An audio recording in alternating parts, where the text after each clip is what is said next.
मामू मामानी गे आज पकलियौ ललका पोई के साग। मामू मामानी गे आज पकलियौ ललका पोई के साग। अगे अरबा चाउर के भाते बनलियौ रहर मसूर के दाल।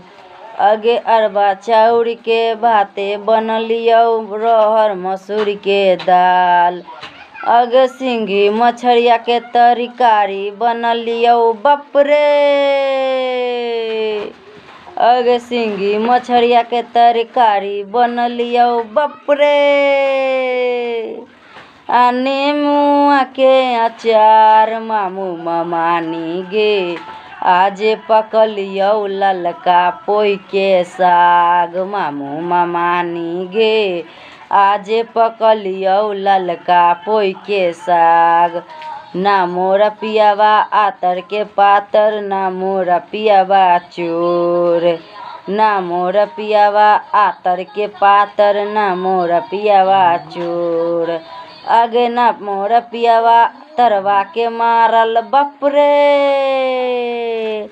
आगे ना मोरा पियावा तरवा के मारल बाप रे।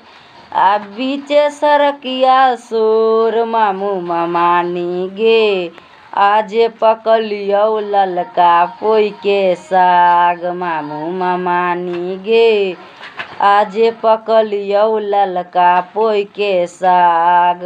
आगे 5 रुपया सिपहिया के देबै 10 रुपया हवलदार।